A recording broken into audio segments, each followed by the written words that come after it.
Carl Davis. So I just now started going by Carl Davis. You know what I'm saying? For forever, I always went by my middle name, which is Erskine. But what you can't do is say, man, what done got into these kids and you ain't got into these kids. You know what I'm saying? Like, you can get into these kids. You know, you get into everything else you want to get into. Because I always, like, Memphis, I'm Memphis through and through. Like, I've had opportunity after opportunity to leave the city. I'm not leaving the city, ever. You know what I'm saying? Like, even as bad of a rep we get, like, I love where I'm from, and I don't see myself leaving this joint. Welcome, y'all, to another episode of the Presidential Executive. It's your boy right here, JB. This is my brother over here, El Presidente. Rag. What's going on, my guy? Man, what it do? Man, tell us where they can find us at, man. Man, y'all can find us wherever you are streaming your podcast or listening. Again, make sure you like, share, and subscribe. It don't cost you anything. Please help us move the algorithm. We are on YouTube. We are on Apple. We are on Amazon. We are on iHeartRadio. We are on Spotify and Stitcher. Okay. Yeah, man, we still got our special guest here, and Rag gonna do his special introduction, how he does, you know what I'm saying, kind of with the guests. We're gonna do a real introduction here. We kind of introduce him with the rundown a little bit. And I saw people in the live chat, you know what I'm saying, Erk Dogg. My man. You know what I mean? So yeah, man, go ahead and introduce, man, So if y'all watched the live of this, you know, y'all heard him, y'all saw him.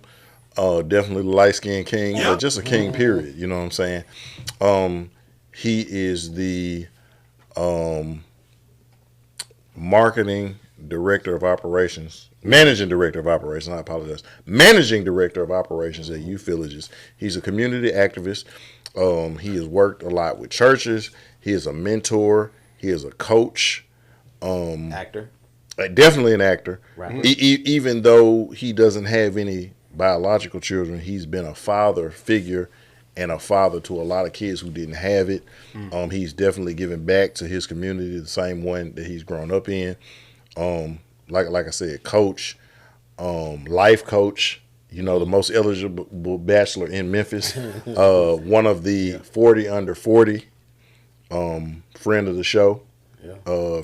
Definitely a friend of you. I know y'all went to school together. Oh, yeah, twice. And right, and then we talked, and there was a lot of mutual people that he had. You know, my cousin Wes, and then you knew my girl Tanasha. Like, he went to school with all of them.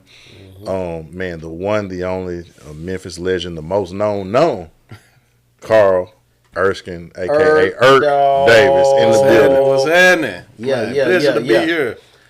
Hey, I just wanted to say, you know, this is part like the most known unknown series. You know what I'm saying? Because he is like, but he's like you said, he kind of known. Yeah, no, he's known. Very known. You know what I mean? But he's he just seemed like he's like a kind of like a T.I. Like, you know what I'm saying? Like, he's executive. You know what I'm saying? Then he'd be like in the basketball, then he'd be in the streets, you know what I'm saying? Because the Memphis Ally thing is like, you know, for sure. Is you know, it's a real thing. And man, was with the Big Seven. Yeah. Oh yeah, I remember. Yeah, that look, the folks was in the picture. Yep. Everybody was suited and booted. Yep. So, but nah, man, it's been a long time coming to get you on here. You know what I mean? Just because we actually were talking about you last week.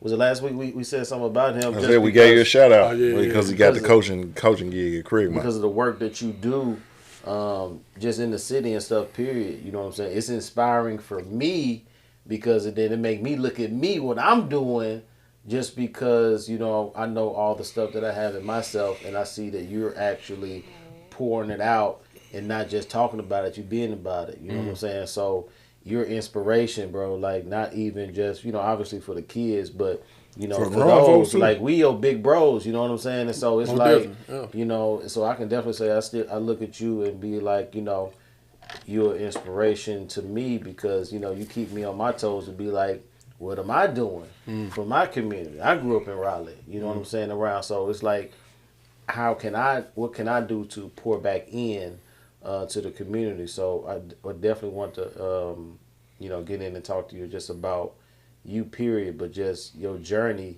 because you know you are, like you said, I think you're you know, big inspiration, bro. Man, I appreciate it for sure. So we want to get started. Like, give us like we can go to the beginning, like however you want to start the beginning. That can be as a child. That can be, however you want to do it. But like where you're from, you can give us your government name, your profession name, however you want to do it. I mean, we actually talked about that off camera. Yeah. So just give us like your tidbit background, like where you're from and all that stuff. Most definitely. So, man, Carl Davis. So I just now started going by Carl Davis. You know what I'm saying? For forever, I always went by my middle name, which is Erskine, and we cut it short for Erk. You know what I'm saying? So everybody, a lot of folks know me as Erk.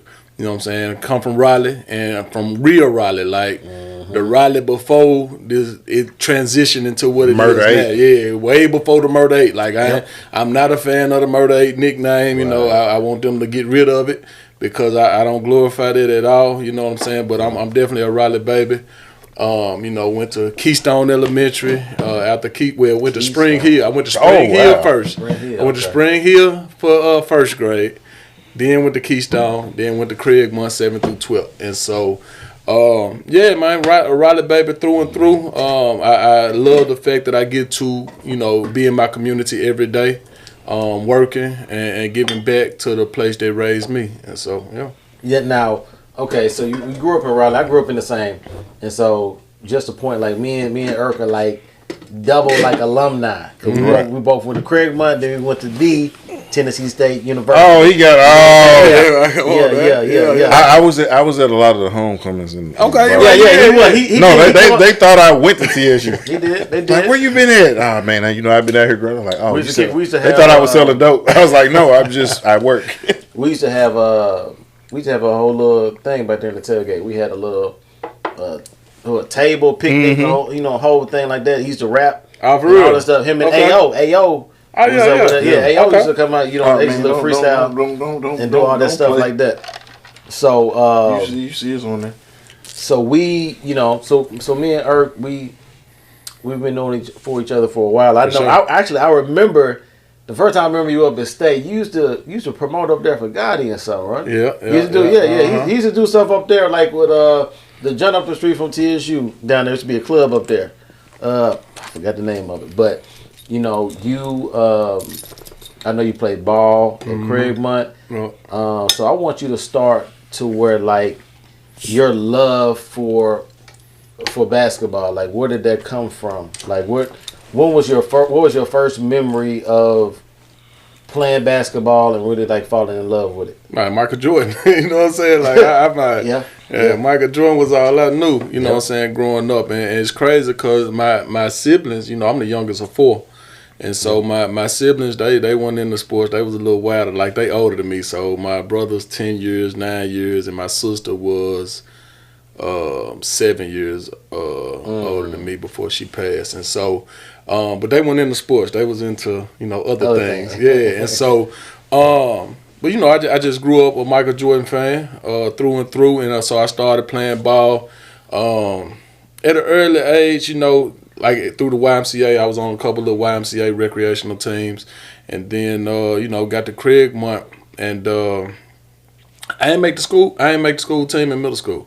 You know what I'm saying? And it was all me. You know what I'm saying? Because I really I wasn't putting in the work to be no hooper for real. Like them folk, like when I got to middle school, like I went to school with Hunt them, and so them folk were hooping. You know what I'm saying? Like they put in the work. You know what I'm saying? Like I just was going. You know what I'm saying? Like I hoop in PE and then try to hoop out, but nah, them folk was, they was really putting in the work, going AAU, going to trainings and all that. Like people think training and stuff just started. That stuff been going on. You know what I'm saying? And so they was about that business for real. Like they were putting blood, sweat, and tears in there. So I learned from that. When I tried out in middle school and didn't make the team. So by the time I got to high school, I was afforded the opportunity to kind of.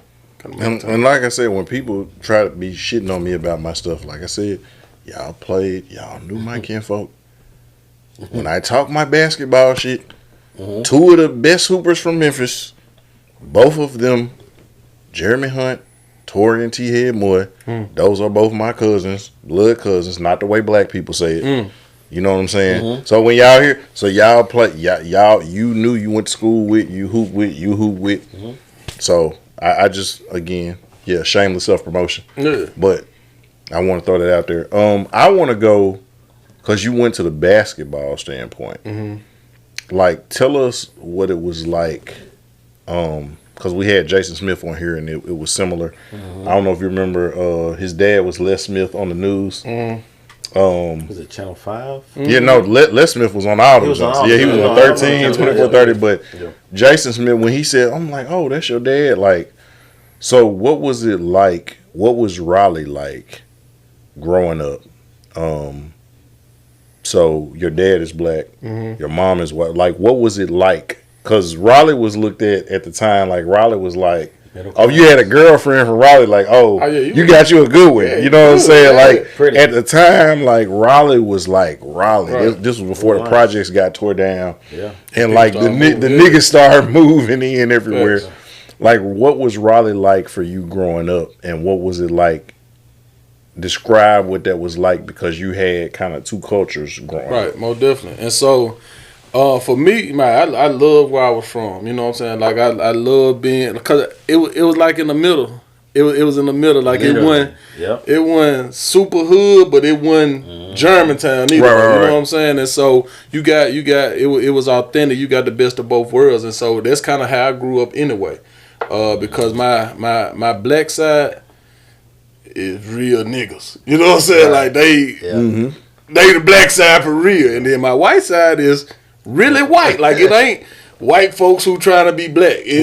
My white side really white. And my black side is, like, they not uppity. Like, they know Memphis finest. You know what I'm saying? And so, so from the womb, I done had the best of both worlds. Like, and that's what make me kind of who I am, be able to be comfortable in the room I'm in, because, you know, I've been that way my whole life. Like, I've had no other choice. Like, when I go to my dad's side, this is what it is. When I go to my mama's side, this is what it is. So I'm comfortable no matter where I'm at, you know what I'm saying, because of my upbringing. And so my mom just was a rebel, you know what I'm saying. So she ran away from home at 17 and, you know, never looked back. And so I don't know how the woman ended in Scutterfield, but she ended up in Scutterfield. Yeah, so my dad a Scutterfield legend out there, and so, you know, he's standing 6'3", 250 pounds, so he a big guy, but his voice is even bigger than him, so he's super loud. My dad's super loud, and my mama this little bit of white girl, and so she got with him because she wanted to feel protected. You know what I'm saying? He big, loud, so she thought he was doing something. He really wasn't doing nothing. He like to sell them wolf tickets, but he's super loud though. So that's how they ended up together. And you know, shortly after I was born, we moved to Raleigh in that same house that, you know, we still in to this day. So yeah, like I said, we've been in Raleigh since like 85, 86. Okay. Yeah.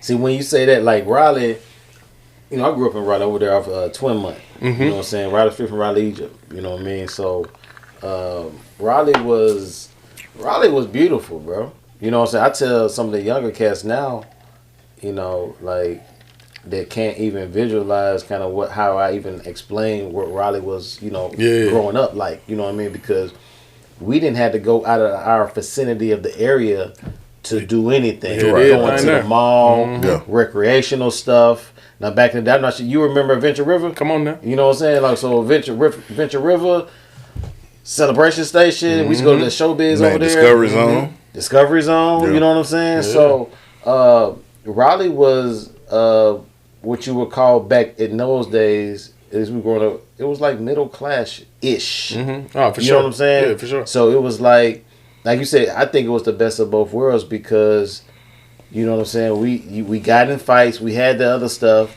but we had the white neighbors that had the, you know what I'm saying, the other stuff going on. So we saw the Tollisons, we had the Tollisons across the street. Oh, hi, you know what I'm saying? So we had that, but then you go around the block, you know what I'm saying, niggas, you know, selling dope or, you know, doing other things. My brother was, you know, Tommy, you know, what he was into. And so, you know, I do think that's a perfect analogy. What you said, Raleigh was kind of like, almost definitely, you know, saying kind of the best of both worlds because you saw some of everything. And it's crazy because, like, so for me, and you remember, like, when I moved back to Memphis, like, I'm turning 9 years old. And so, like, apologize to my people from Baltimore, but, like, so when we were living up there, it's like, I'll never forget, it was an older white, I don't know, they might have been Jewish, I don't know what they were, but, like, they had a big-ass house paid for.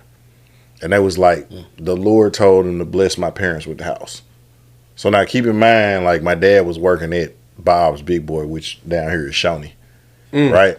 My dad's working at Shoney's and he's working at the shoe store. Like he's working 2 jobs. My mom's working for Navy Federal on 2 jobs. Like no way we should have been in this house. I'm talking about this house had about 4 or 5 bedrooms, had a basement. Like, but they gifted my parents this house, right? And the pastor of the church we was at, he was a former Black Panther. So like we're on that. We come back down here and we're in Lemoyne Garden. 1101 Saxon Avenue. You know what I'm saying? Like I'm South. In that area, right? You know, in the South. And then like I got all my family out in the South. And so like to go from having my own room, having a game room and all of that to being in the hood. Right. You know what I'm saying? Like when people talk about G Train, like I knew who that was. Right? And then so it's like, oh, we're moving out to Raleigh. Oh, okay. So like how you see it, I remember us coming down Austin Peay. Right? From the South? Right. You know what I'm saying? Right. So like I'm coming down Austin Peay. Like if you remember Austin Peay used to have a Red Lobster on it. Yeah. You know what I'm saying? Like it had the Red Lobster on it, it had the Applebee's, it like had all the so like, you know, you see that and then but when we got to Raleigh, by the time we got there, they were tearing all the projects down. So like what year you get over there? You say you were 9? Yeah, so that's like in the early 90s. Yeah, 91, 92. Yeah. So like, so now they're starting to tear down. They're giving vouchers out. So now all of the people from like South, like they're coming to, and that's why like Hickory Hill used to be the spot. Like I remember the Majestic.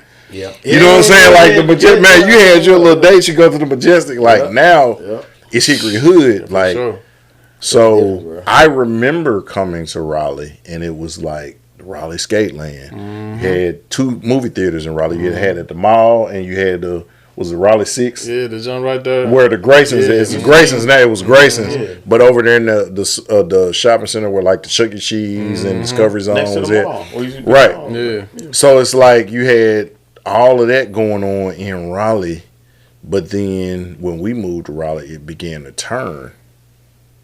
So you messed Raleigh up. That's what you saying? You said what now? You missed Raleigh. I did. I was a part of it, right? They're ragging DNA. Diabolical. So, but like, what was it like to, because like you're not a transplant. You're like an OG. What was it like growing up? Did you all notice anything different? Because like I said, we had Jason Smith on. He talked about how he kind of noticed the difference depending on who he was around with the black and white side. Was it a difference noticing that? Did you see that growing up? Yeah, no, most definitely. We noticed it, and like you know, when the projects and stuff shut down, we noticed that when that transition happened as well. And so honestly, when I went off to TSU and came back, it was over with. You know what I'm saying? Like, and so we, you know, you saw the changes happening in the 90s, but the early 2000s period, like that's when the Murder 8 started. You know what I'm saying? Like you definitely saw that transition. And even my years at Craigmont, like when I was at Craigmont, you know, we was the school for international studies. You know, I always, you know, give optional school. I always give credit to Craigmont because it was so super diverse too. But by my 12th grade year, you know what I'm saying, that diversity was kind of leaving. You know what I'm saying? So, you know, when I was there, we was all in the same building, 7th through 12th. So I got to see, you know, all of it, you know, before they made the middle school down the street. And so, like 7th grade, you know, we had the national cheerleading champions, and, you know, it was, you know, a majority white school. And so, but by the time I got to 12th grade, like it was totally different as well. And so, yeah, I definitely noticed and saw, you know, the transition kind of happening in Raleigh for sure. Remember the planetarium? Man, the planetarium. You know like I took field trips there in elementary. You know what I'm saying, to go to the planetarium. So yeah, I couldn't wait to go there. Everybody from Memphis used to come. To see the planetarium. I mean, I ain't gonna that jump was cool. You know what I'm saying? With the light, you know, turn on the light. No, that's what I'm saying. Like other schools, we came there. Yeah, for sure. My mom tried to transfer me to Craigmont, and they said I was a behaviorist. So I ended up back at Raleigh. But no, it was an optional school because I was supposed to go to Raleigh, Egypt. My brother got in so much trouble, and so that was like, you and your sister go there. Y'all gonna go to Craigmont. You know what I'm saying? Because at the time, Dr. Walters was there, and Dr. Walters, Al Gore used to be the governor of Tennessee, handpicked her to be a part of her administration. And so that's how Craigmont got so known, because Dr. Walters was like that girl. Everybody, she was in high demand. Wow. And so when she went to go to be a part of the Al Gore administration for the governor, you know what I'm saying? It kept going for a good minute, but then, like you said, probably I was at TSU at the time too, because by the time I used to come back sometimes.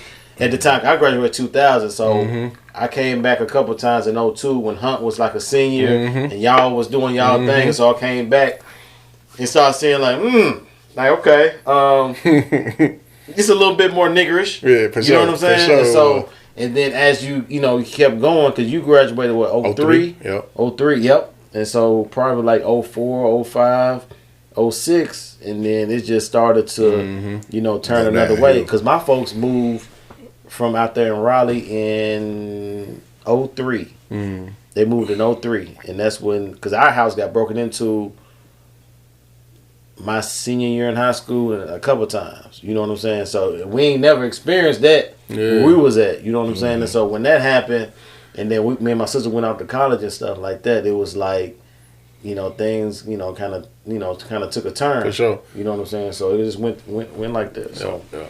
But that kind of how I was too, because my older siblings, like, so in the part of Raleigh I'm in, like, it's like Raleigh Fraser, so I stay closer to Raleigh, Egypt, but it's like off New Orleans. So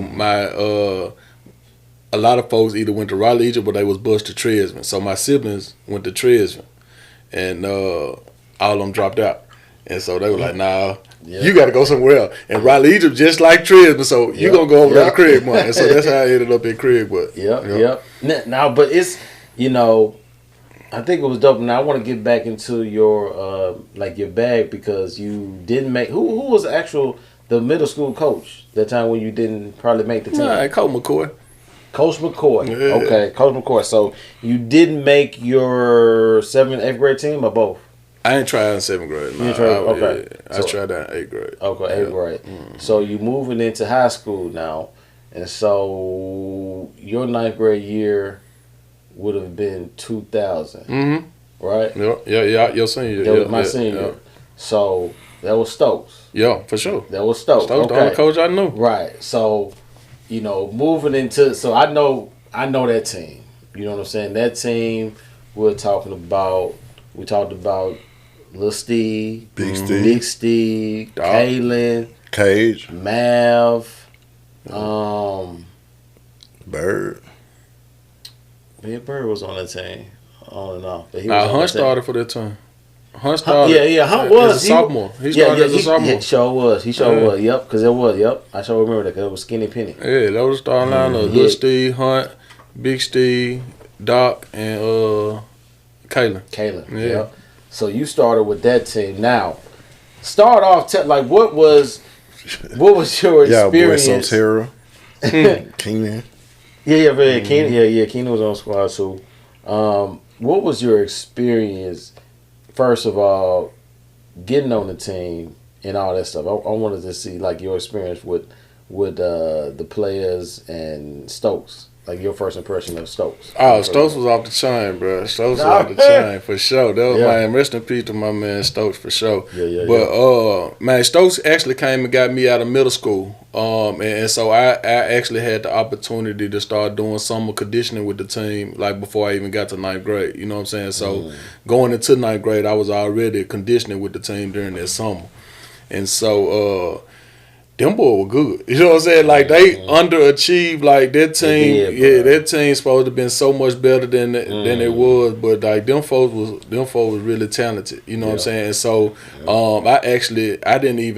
I played, like, one game varsity with them, because I was on the JV team and the 9th grade team. But just being able to practice with them, like, they made me so much better. Like, I got, like, Big Steve is one of, y'all talk about most known, unknown. Like, as far as in the basketball world, man, Big Steve was that dude to me. Like, I really looked up to him on the court.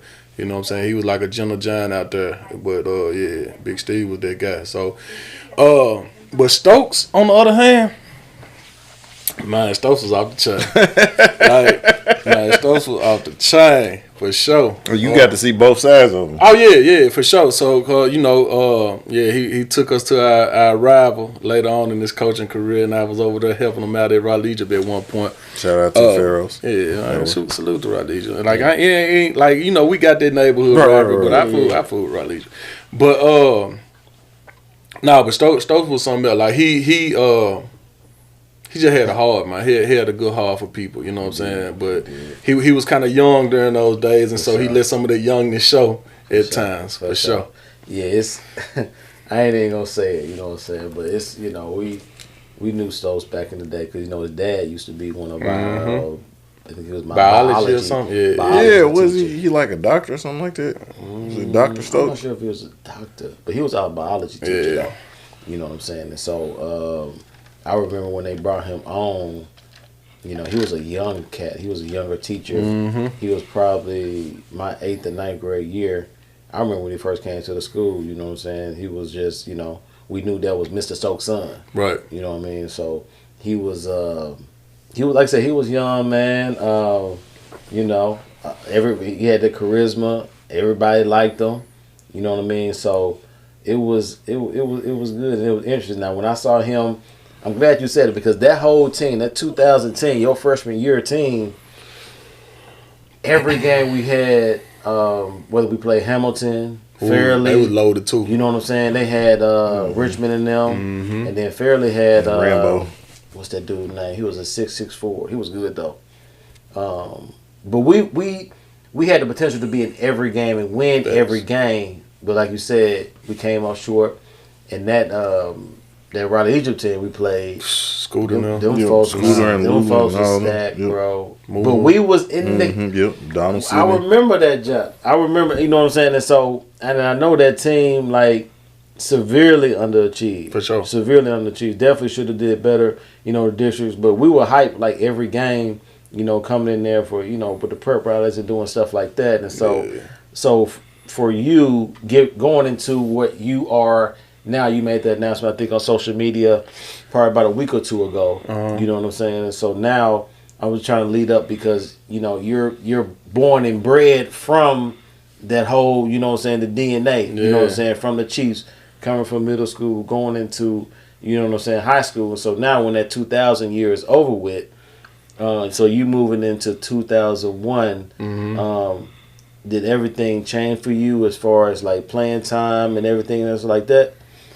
Not necessarily playing time because, I still had Hunt on the team. You know what I'm saying? Like Hunt. Yeah. Y'all like same position. Yeah. Almost same position. Yeah. Me and Hunt played the same position. And it's so, a wrap. you know what I'm saying? So I really didn't get super playing time to my senior year till Hunt left. But like he did, like I give a lot of credit to Hunt because I had to guard him in practice. You know what I'm saying? I had to guard him. So him and also another thing that changed going into my 10th grade year was one of our volunteer coaches. Shout out to JJ, man, Coach Jermaine Johnson, who's assistant coach at University of Memphis right now. And so Stokes brought him on board, and so he was like my head coach for JV. And so just picking his brain and being able to, study up under him. Like he's gone off to win state championships at Melrose and, coached on the Division I level and all of that now.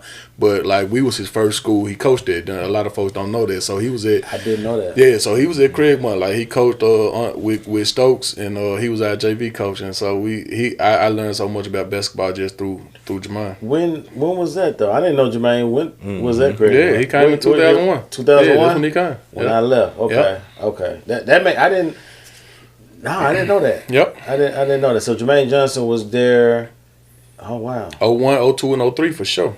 Okay. Yep. My 10th, 11th, and 12th grade year. Jermaine was there. Okay. No, because I know about his acumen, his knowledge and stuff he brings to the game. Yep. I did not know he went to Craigmont. Nope. At that time, but I mean, I was gone, so I didn't necessarily know that. So you going from 2001, 2002. That 2002 team, I think another underachieved as well. Underachieved year. Because I came back because I was at TSU or whatever at the time, and so I was coming back. And I was like, me and Keenan was like, we knew we going to state. Hunt. Yeah, we finna go to state. Everybody thought that. Yep. Because we came back because we in TSU in Nashville, so we was expecting to see y'all up there we was at the Murfreesboro. Yeah, we was in the Dan the Dozen every week. Top four in the Dan the Dozen every week. I'm gonna tell you what happened. They ain't started me in the district tournament. That what it was? We played Hamilton the last game of the season. I started. Played Hamilton the next week in the first round of the district tournament. We lost. We just beat them the week before. Y'all had to do is start that again. And that what it was. Yeah. That's my story, and I'm sticking to it. Because I went to one game. I don't know if it was a tournament or something. I played in Collierville. Maybe it was in the Collierville Classic. It was Collierville Classic. Yeah. And I went to that game. Hunt went off that game. Whatever it was. I remember going to that job, but I thought, I was like, yeah, we may be going to state this year. Nah. You know what I'm saying? Because that's what it was. So how was it? Like you said you learned a lot from Hunt. You did all that stuff, and so regardless of the playing time, I know that you can still learn. You know what I'm saying? I'm sure you telling even the players that you have now, it's like it don't matter if you get PT or not. Mm-hmm. You can still learn something from being on the sideline. So what, like some of the lessons that you probably learned, like whether you were getting that much playing time or not. Kind of going in. Yeah, well, first of all, what I learned is some people just have God-given talents. And I wasn't born with athleticism. I think that's where my half-white side come in. You know what I'm saying? Like, I can't jump and I can't run. You know what I'm saying? So I had to do the things nobody else wanted to do. Like, I had to take charges. I had to dive on the floor for loose balls. I had to bring that energy. You know what I'm saying? Like, I had to do the little things to earn playing time. And so just think about somebody who can't run or can't jump holding somebody as athletic as Jeremy Hunt. You know what I'm saying? So what I had to do was play the mental game. Like, I know he about to go this way, so I'm going to beat him to the spot and take the charge. You know what I'm saying? Coach going to see that. Coach, damn, Erk playing some defense. Put him out there. You know what I'm saying? And so that's what I try to tell as a coach now. Like, it ain't all about who can shoot the farthest or who can dribble or who can cross somebody over. Like, watching the social media and the NBA now, everybody want to be Curry. Like, my big man, they come in the gym. Soon they get in the gym, they shooting threes. Now, get down here. Let's work on these post moves. So you got to do the little things that ain't nobody else willing to do. And so that's something that actually, like, I picked up from Jermaine. Like, Jermaine taught me, like, really how to play the game. Like, and so I never was, like, the most athletic, but my IQ has always been kind of the highest on the team, and so that's what kind of made me the player I was. Yeah, that's dope. Yeah, so like I want to know, like, so now you've grown up in Raleigh, you've seen the way the neighborhood transitions and the different things happening. You start at Craigmont, you're getting your game on, you're playing with these guys that's going, to play ball, and then you're building your own kind of legend as well in that. So like now, like, what did, because I want to say you're also a member of Omega Psi Phi? Hey. Okay. Y'all check out our fraternity and sorority episodes on that, by the way. In the algorithm. Shout out to Righteous Raymond and Jay Sanders, who did those episodes. Yes, sir. But like, so. My boy Jay Sanders on here. You know Jay Sanders? You know Jeremy Sanders?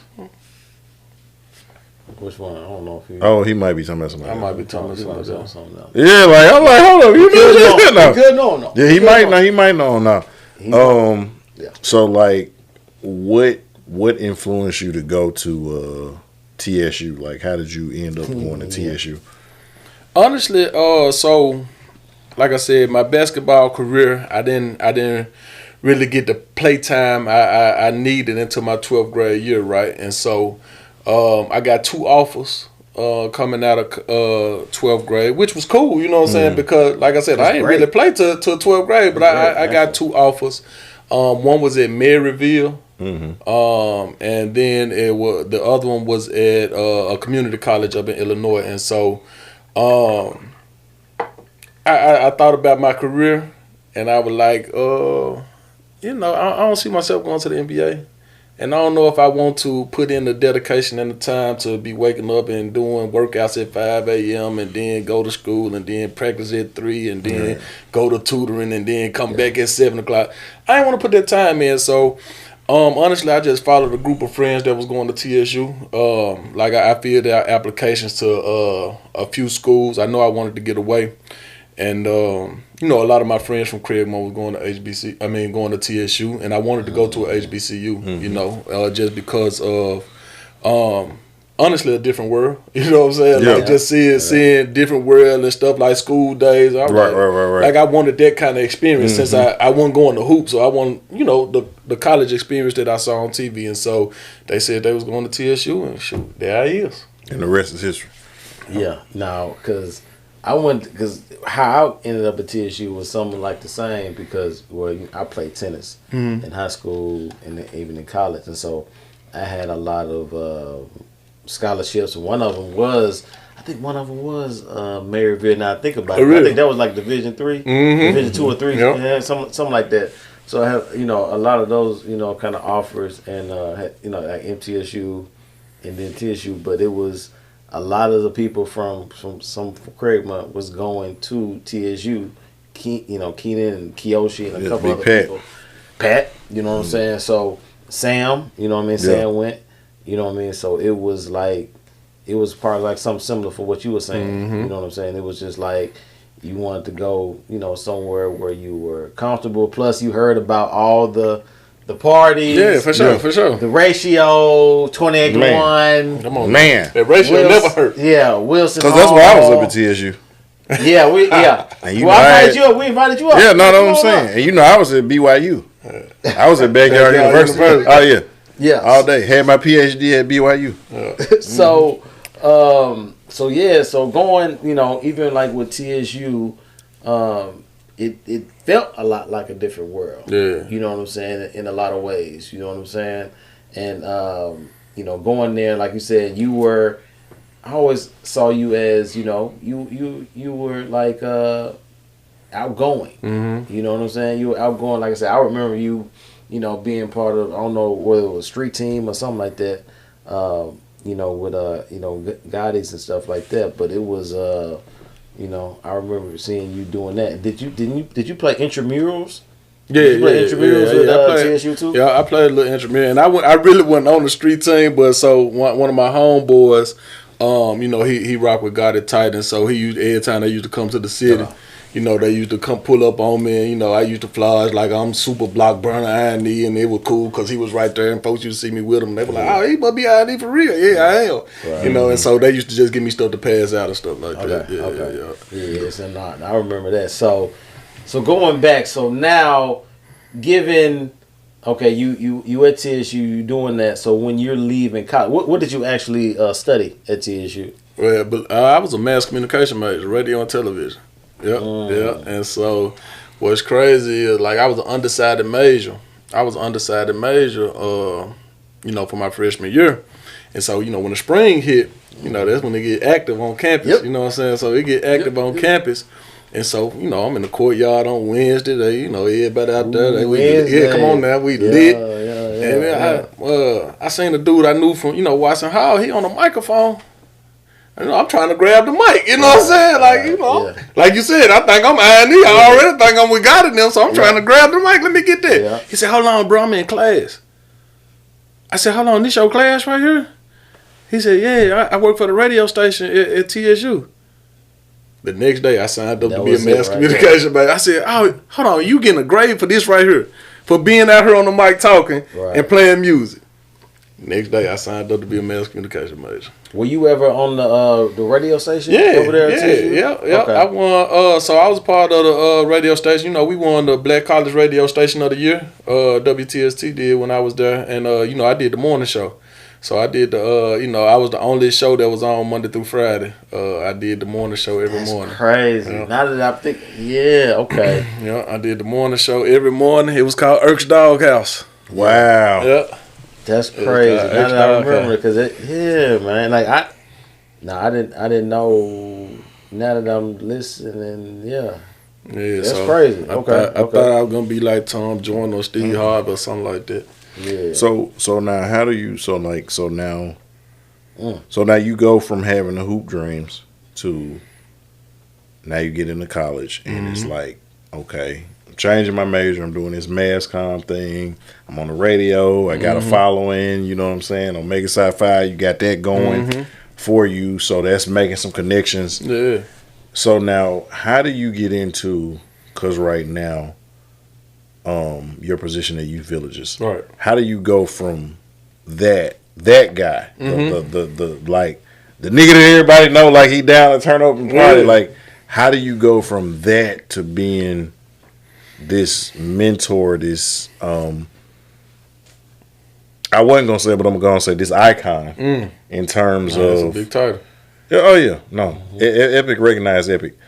You so now, because this is where you are now, but like, how do you get from where you were on college campus to going into Youth Villages and doing that? Man, it was all God, bro. It honestly, it was all God. Like, when I did get serious about my major and was doing the radio and stuff, I really wanted to do that. Like even outside of the radio, the morning show, I even got to the point up at TSU where I wrote a couple sports articles for the Meter, for our campus newspaper, and I also was able to do color commentary for some of the basketball games.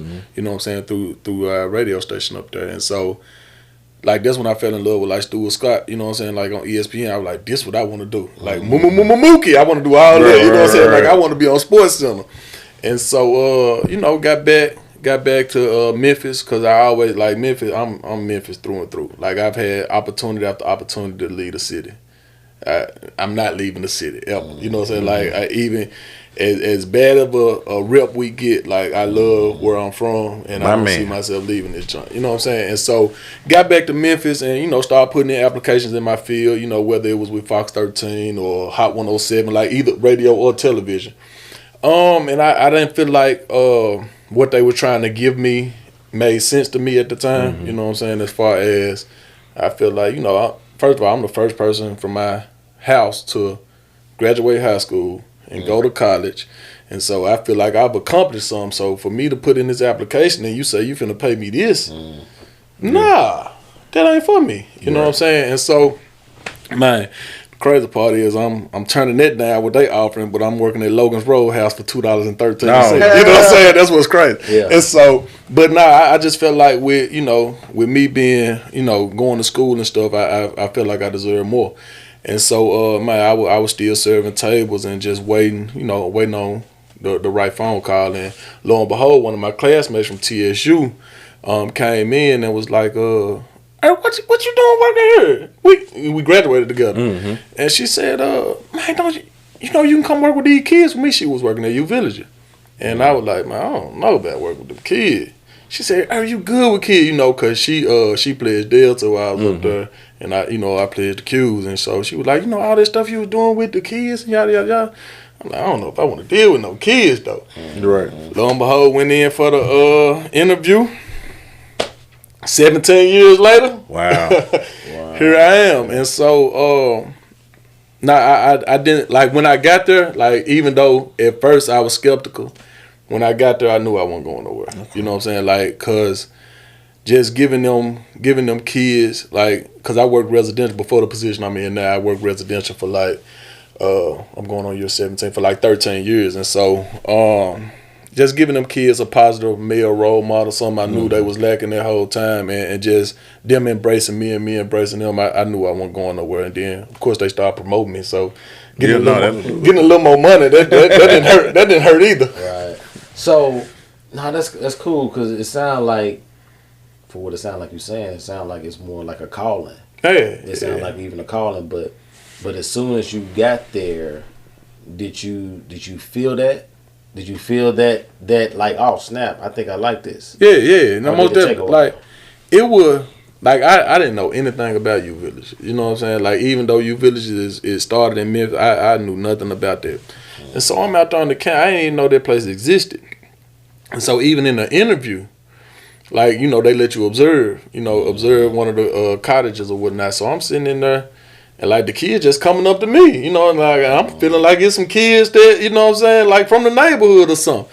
And so we just chopping it up, and they asking me questions, and I'm, answering. And then, of course, I had on Jordan, so I can relate, they like my shoes and all, so something they can relate to them. They talking about rap songs. I I forgot who we was talking about at that time. Probably T.I. And it's crazy you said something about T.I. because that's my favorite rapper. That's what's crazy. Yeah. When you say he like a T.I., I was like, yeah, I am like a T.I. Yeah. But I think we started talking about like who's the favorite rapper at the time back in them days and stuff. And so, so from that point on, you know, I just adapted to it and like I ain't gonna say it's easy by no means because it's boy, I done left that junk crying sometimes. Like, man, I might not go back to this junk, but it's definitely been a blessing for me.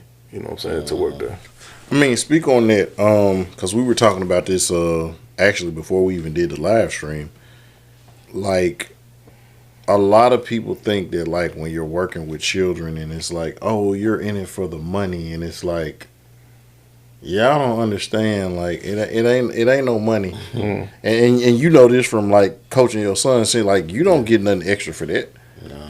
You know what I'm saying? But like doing this for a living, it's like you have to really have a passion for the children, and for impact in the future. Like speak on like what that's like and certain things that you've dealt with that the average person may not know.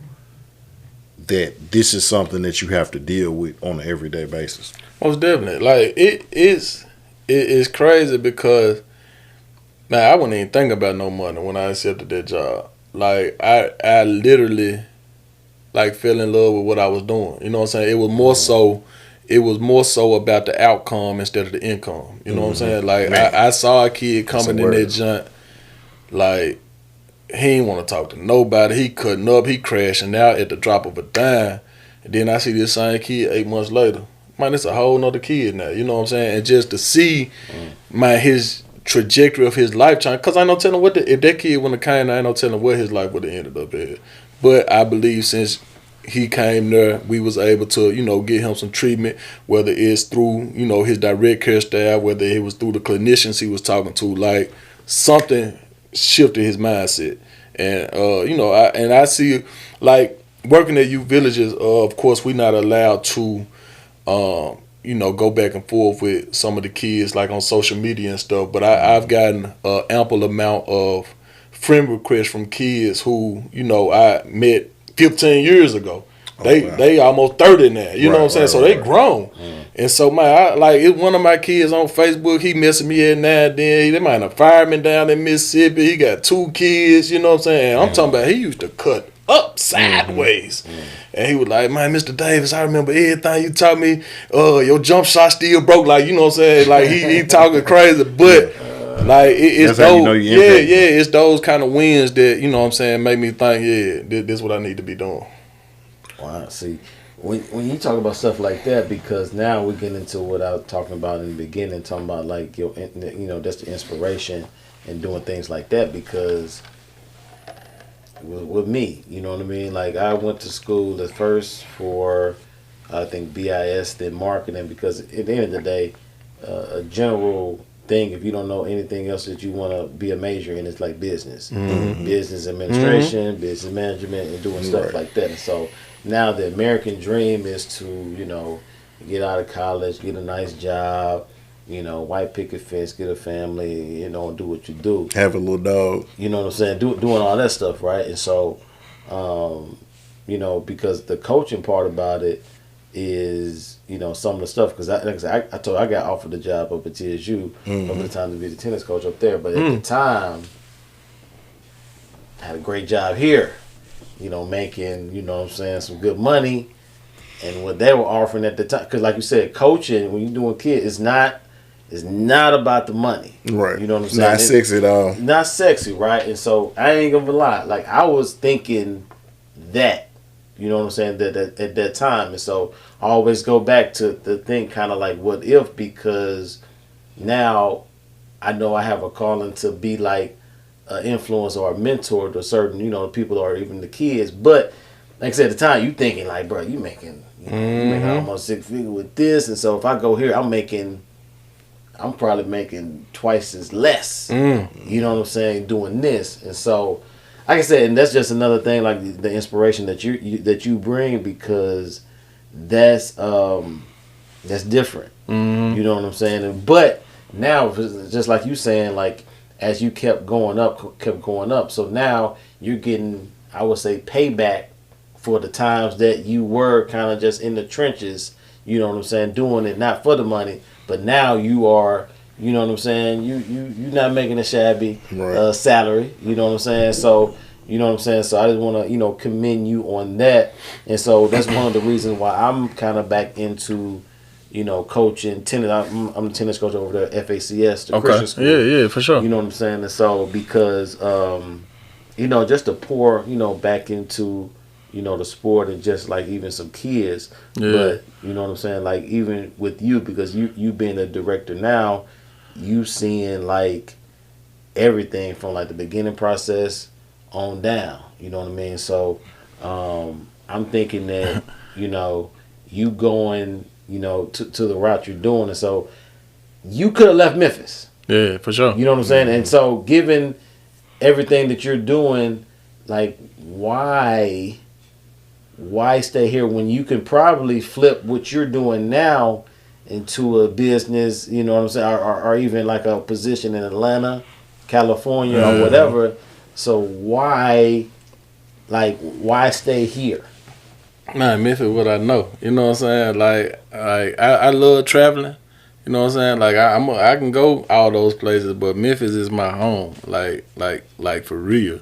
You know what I'm saying? And this where my family at too. Like I got family in St. Louis, but for the most part, all my family here. You know what I'm saying? But I ain't going nowhere.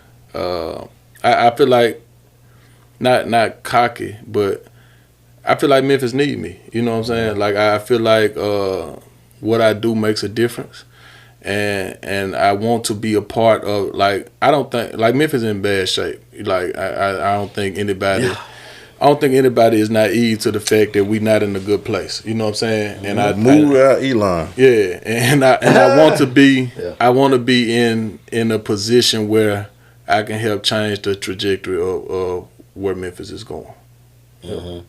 So moving up to now. So now you mentor. You doing everything else. You made a social media post a couple weeks ago about. You accepting this new job position. You know what I'm saying? You being the new middle school coach at Craigmont Middle School. And so now, I think you made a joke about it. People thinking that you're leaving your previous position to do this. You know what I'm saying? So what made you come back home to be in an environment that, you know, can be, you know, where you catching different. A lot of flack for and people like looking down on you and everything. For sure. Yeah. Nah, so again, after 17 years at Youth Villages, you know, I do make a pretty decent salary, and I never, ever plan on leaving. Yeah. You know what I'm saying? For sure. And so I let that be clear when I sat down with the principal and the athletic director over there. I was like, I don't think you know, if I have to work here to coach, then I'm not gonna be able to do that because I got a real job. You know what I'm saying? And so you know, they were able to make some things work. And let me shout out to my man Kenny Anderson. He's the football coach at Craigmont Middle School. He's also the football director at Brownsville Road Broncos, and so he is the person who really got me into coaching. Period. You know what I'm saying? And so he brought me on about 7 years ago at Brownsville Road to start coaching football, and then you know, wanted me to take over their basketball because at the time Brownsville Road had a basketball team. But they was like, the basketball team was like the redhead stepchild. You know what I'm saying? Like, they was more focused on football. And I was like, Kenny, like, you brought me over here, but... Y'all ain't. Yeah, you really just want to coach on football. Really you know what I'm saying? From the ground up. And so he respected that. So that's when I started my own organization, the Bluff City Express. You know what I'm saying? And so he encouraged me to do that. But earlier this year, in January, he accepted to... the coaching job, the Craigmont Middle School football coaching job. And so he was like, okay. So he's the football coach at the middle school, and he was like, you know, he bringing a lot of dual sport athletes over there. him and the basketball coach need to be on the same page. And she was like, well, the basketball coach may be leaving here soon. He was like, perfect, I got somebody for you. And so he hit me up. He was like, hey, before I throw this out here, would you be interested in doing this? The rest, that's how we came. Wow. So yeah, because I ain't gonna lie, when you put that out there, that was big news, man. Because like I said, pretty much everything coming back full circle, and a lot of people, with the the accolades and stuff that yourself have, which no, to anybody that leaves, like you don't doubt anybody that leaves or do anything, but to come back, kind of where you're from, and like you coming back to an environment ain't really kind of how you left it. You know what I'm saying? So, I major big ups to that, and so I think it looked like building something over there. Over there, quite. I know y'all got some stuff going on behind the scenes, but it's like it's building some over there. Nah, we got a couple things working, man. We really got another announcement that we waiting on. He looked at the watch. Yeah, he's like, oh, we got another announcement coming, man. We just waiting on everything to kind of clear before we make this next huge. Like this announcement may be huger than mine or Kenny's. You know what I'm saying? Like this gonna be a real staple, for the program, and so we super excited about that. Hopefully everything's coming to fruition for that. But yeah, like we just trying to get back to the kids, man. Like, and that's my main goal. Like I'm just a vessel, you know what I'm saying. God do what He do, you know what I'm saying. Like and basketball kind of saved me. Like even though I didn't go on to play like at super elite levels, basketball saved me from getting into stuff that some of my peers were getting into. And so if I can do that for the next generation, like if I can stop some of my kids from going down the road, some of these other kids going on, just by simply spending some time with them in the gym, that's what I'm gonna do. Mm-hmm. Now with your generation, probably the same as mine, like what would you tell somebody else that's, because it sounds like you walking in your purpose, you walking in your calling, and everything else in between, and a lot of people that's kind of not doing that. What would you tell them, like, to how to find that it to where you are working in your your purpose and your calling with that? You know what I'm saying? Like anything that you like suggestion or advice to work, because most people looking like how do you know that is your thing? Right. That this is something I'm supposed to be doing. Like we all love kids or whatever, but how do you know it's something different from a standpoint of like, I wish that everybody was doing well, as opposed to I'm supposed to be influencing and impacting that. I mean, really, you just got to find what it is for you. Like, everybody can do something. You know what I'm saying? Like, it ain't necessarily got to be pouring back in the kids. But what you can't do is sit back and watch the news or look at social media and say, that don't make no sense. Somebody need to be doing something. No, you ought to somebody. Right. You know what I'm saying? Like, it might not be coaching for you, but it's something.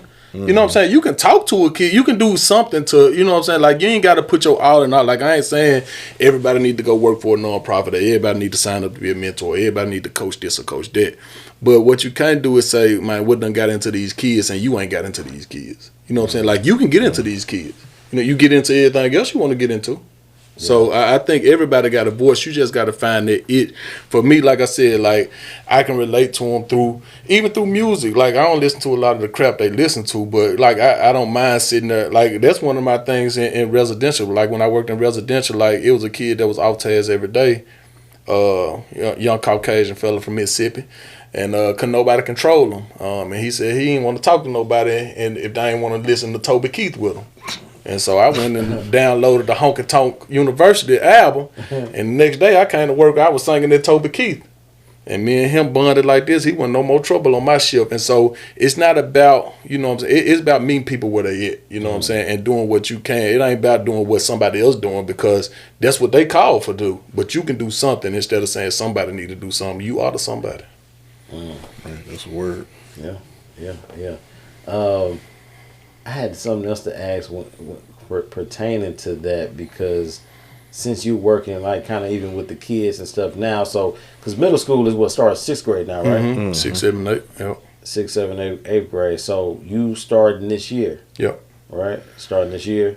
And so I ain't gonna lie, like, you know, you got the Bluff City Express, you know what I'm saying? And so, you know what I'm saying? Like, I ain't gonna lie, like, you know, it is perfect timing almost seems like, because you've been with Bluff City Express for what? 3 years? 3? This has been 3? Mm-hmm. It's been 3 years, so you got a rapport, you know, kind of with some kids. And so, you know, so I think, you know, so the shift can kind of come and work in the favor. Yeah, so, you know, I'm a miniature Penny Hardaway and Deion Sanders. You know, the transfer portal is open. But nah, so I, you know, I've thrown it out there to you know, my group, and you know, I'm not asking or begging anybody to transfer, you know what I'm saying? Because people go to schools for different reasons, whether they feel like, you know, the education is better at this school, or, you know, it's more convenient for them to drive their kids to this school rather than come to this school. So, you know, that's fine and dandy. So we just, if we got to get it out the mud without no transfers, we going to get it out the mud. Like Bluff City was terrible, you know what I'm saying, 3 years ago, and we've been able to build to where we are now.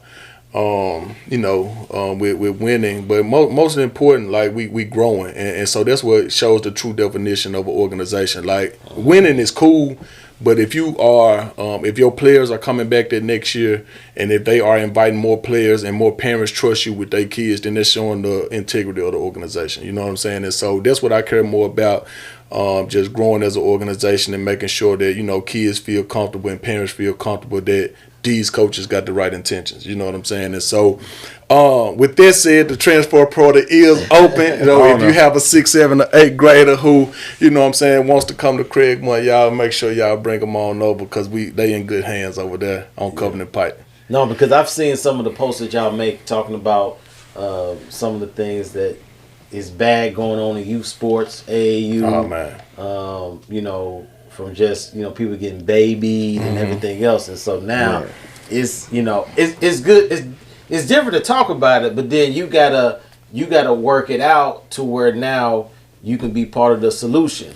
You know what I mean? As far as that's be like a great example, you know, coaching, you know, the right way. Like I said, you grew up, like I said, you weren't the most athletic, but you played the right way. Right. And so now it's like you're instilling your players to play, you know what I'm saying, similarly kind of how you played. You know what I mean? So I think that's dope. Yeah, as far as AAU ball, like, AAU not the same anymore. Like, it's a lot of people claiming that. Like, Bluff City Express not even really AAU. Like, we got a travel team, we got a development team, and we got a team that travel, but we not an AAU organization. And so a lot of people don't understand the difference. And so AAU ball is so different. Like, everybody throwing tournaments for money. Like, it's a money grab stuff. Everybody charging for this, and they charge for parking their games now. Like, come on, bro. This is an 8-year-old kid I'm going to see. I'm finna pay $20 to park to watch my 8-year-old play. Yeah. Like, so it's some stuff I don't even associate with. So I don't even want to.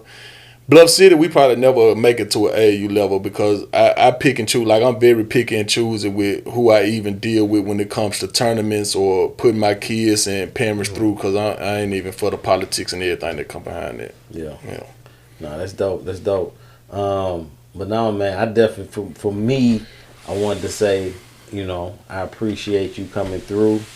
I appreciate, you know what I'm saying, everything that you do, even like I said, for community. Like I said, you inspire me, bro, because, you know what I'm saying, you actually, you know, make me think about, you know, doing certain other things outside of the corporate world and doing all this other stuff. But like I said, that's where the money at, you know what I'm saying? Yeah, for sure. You know, that's where the money at, but at the end, you know, impact. You really want to make impact. Like I said, you've been a teacher before for years, and the people that still teaching, come up to counseling, you coaching. Yeah. Like I was telling you the other week, one of my guys I used to coach, he signed with Cal State Fullerton. And he said, let him know. He said if he's in town, he want to come on and do one. Okay. But I forget, it's Southwest Missouri. Like, it's one of the Missouri schools, but she transferred from a junior college, and she'll be playing at a D1. And she was like, I'll come on. You know, and so to that point, though, what you're talking about, like, these are kids, is like years ago. Y'all was in elementary school. You know, y'all was in 5th and 6th grade. I'm coaching y'all. And y'all are now in college. And it's like, and I'm Coach Rag still. You know, so to that impact, I mean, and to see what, you know, Erk is doing, you know, shout out, I don't know if you know, from Breath of Life, our girl, Shamika, I know she was with Youth Villages at one point. Oh, yeah. Shamika, her last name used to be Burford. Oh yeah, I know Burford. But that was a girl from way back, but she was with Youth Villages at some point. You know what I'm saying? She's still there. Oh, she's still. I think. Right, but like I said, just to see the impact that you're doing, you know, that says a lot, and you're not done yet. You know what I'm saying? And that's a dope thing. I know. We gotta go up, bro. It's more to be done. Like it's a lot more to be done. Like I come from, like I ain't said earlier, but like. I basketball saved me, right? You know, just being around coaches and other players and things. But like I could have definitely been a Youth Villages kid too. You know what I'm saying? Like so that's what made me connect with them.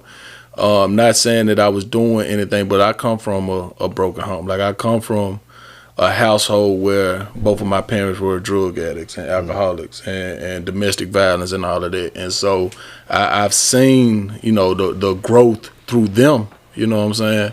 And so, like, just hearing those kids' story of Youth Villages, like, they come from the same background I came from, like, drug addicts and domestic violence. Like, they experienced the same thing I experienced. Fortunately for me, God just gave me a way out. And so, that's why I just try to, you know, give my all. Like, it's a song that says, I want to spread the news that if it feels this good getting used, you just keep on using me until you use me up. Mm-hmm. And so I told God that a long time ago. Like, my hands in a lot of pots, you know what I'm saying? Coaching, Memphis Outliers, Bluff City, Craigmont, acting, poetry, rapping. Yeah, that's what I'm saying. We didn't even get into him being MC. But hey, I told him to use me until you use me up, you know what I'm saying? And so I do, you know what I'm saying, want to, you know, make time for myself. And I do that as much as I can, but like I got a goal and I got a mission and I got a purpose to do, and so I'm gonna do that for sure. Yeah, that's another thing I want to mention too, because not only you do that with coaching and mentoring, you do it in the arts. Right. You do a lot of acting. Mm-hmm. You do, you know, you rapping, and so I seen you in a lot of videos. You know what I'm saying? I think last one I saw you was with Terrell Munger. Right. Yeah. Pastor T, that's my mentor, man. Yeah. Shout out to Pastor T. Everybody need a mentor, man. Yeah. So that's, you know, like I said, man, that's, you know, everything is commended on that tip because. Because we got to bring him back to, because we didn't even get into the arts, him, like I said. Him, like, I remember he had a video out where he was rapping. Yeah. You know what I'm saying? I'm like, because I was going like the and I hollered at him earlier today. I was like, yeah, I need you to, you know, give me, because I know you do the acting. Like, I'm trying to, you know, expand the brand, expand the repertoire a little bit. Yeah. But just even the Big 7 stuff, you know, where he was a part of, you know, like it was times where he was working in ministry, you know, like. We need, like, dude, this man is a reason why he was in the top 40 under 40. Wow. Oh, God, bro. Oh, God. But before we get out of here, man, speaking of acting, Something She Can Feel, the movie is coming out in August. This is the first time I've done stage plays, but this is the first time we actually filmed the movie. And so we filmed it earlier. They in the editing process now, and I think we're going to drop it in August. So Something She Can Feel was a stage play that we turned into the movie. So they're going to drop it. Was that the joint with Terrell Munger? Yeah, Terrell. Okay. Yeah. And then y'all had like 3 or some shows, more than that. We a lot of shows during the summer or something last year. I think I caught one of them. Yeah. Okay, so it's a movie. Yeah, we flipped it into a movie. Yeah. What it's gonna be on? You can't say it yet, or was it? You know, I'm gonna let him drop that. I'm just an actor, man. I'm just an actor. Is it on Tubi? I don't know what it's gonna be on, man. We got like every. We like Tubi. We got to shout out Tubi. Yeah, we're gonna drop it on something. I don't know what it's gonna be on. It's gonna be on something. Okay. So there you go with his 12 jobs and stuff he got, man. Let's keep it on rolling. But it always worked, man. So yeah, man, we appreciate you coming through. I know it is late. We appreciate you hanging with us, bro. Cause I know, you know what I'm saying, it can be like that. I saw him nodding off a little bit too with the stuff. Your eyes been flickering, boy. I mean, look, man, I be having 15-hour days, man. I get it. I get it. I already know, man. We out until next time. Continue with that executive mindset. And most definitely keep it presidential. Salute. Arrivederci. Bow.